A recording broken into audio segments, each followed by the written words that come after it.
ሰላም ሰላም ውድና የተከበራችሁ የሰብ መክሰብ ዩቲዩብ ቻናል ተከታታዮች ከመይኒኹም ደህና ድኹም?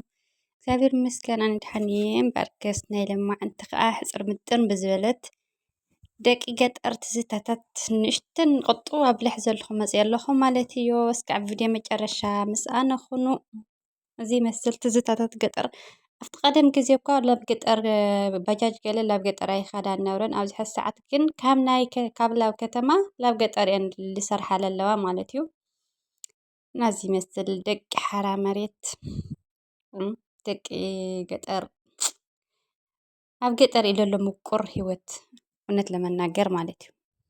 እናኹም ትሪእዎን ዘለኹም ኣብ ገጠር ከይደን ከምዚ በቃ ናይ ፍቅሪ ሂወት ያዕኒ ሓረካት ጅንጀና ምናምን ነገራት እዚኣ ትመስል ማለት እዩ። ከም ትሪእዎ ዘለኹም ገጠር ጥዑም ባ ያኺ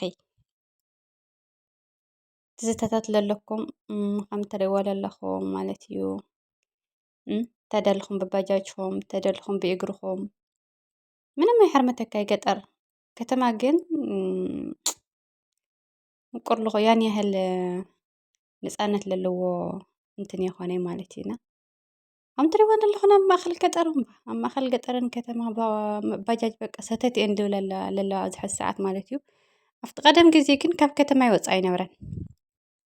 ሕዚ በቃ ካብ ከተማ ኣብ ገጠር እየን ዝሰርሓ ዘለዋ ካብ ዝገርመኩም። እዚ ትሪእዎ ዘለኹም ከዓ ኣብዚ ውሽጣ ዕንጨይቲ ዝኣረና ንውዕል ነርና ቀደም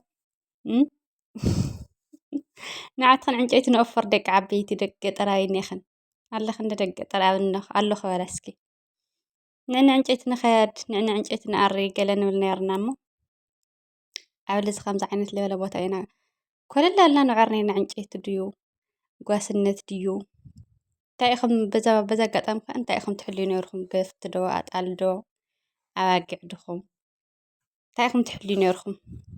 ደቂ ገጠር ዝኾንከን እንታይ ኢኹም ትሕልያ ነርክን? ኣነ እኳ ጣል እየ ልሕሊ ነይረ እስካዕ ድሓር ድረስ ፍርቀን ሕዘየኒ ኣትዩ ፍርቀን ጠፍአኒ ይውዕላ በቃ ክንደይ መስሊ ግን ይጠፍኣ ሓንቲ ወልዳ ይወልዳና ላብ ዝኾነ ቦታ ተሸኩዐን ይወልዳ ካብኡ ይስእነን ማለት እዩ። ሓድገየን ላ ገዛ ኣቲ ይእልሹ ይስእንወን ድሕሪ 3 መዓልቲ ድሕሪ 4 መዓልቲ ጎአን ይግነያ ጎአን ከዓ ዝብኢ ምናምን በልዕወን ይፀንሕ ማለት እዩና ፍርቀን ሕዘየኒ ኣቲ ፍርቀን ሕዘየኒ ፈረቃየን ላ በረኻ ልቃርያ ነይረን ነበዚ ወይ እንታይ ኢኹም ትሕልዩ ነርኩም? ከፍቲ ዲኹም ትሕልዩ ነርኩም? ኣጣል ዲኹም ኣባጊዕ ዲኹም ደቂ ገጠር ሽኮራት እና እዚኣ ትመስል ንእሽተይ መስታወሻ ተኾነትኩም ላክል እዩ። ኣብ ሓብሊ ዝቐፀለ ከዓ ንፅራ ዝበለ ቪድዮ ቃርፀ ፀዳ ብለ ዘለኹም ክመፅእ እየ ማለት እዩ። እስካዕ ሽዑ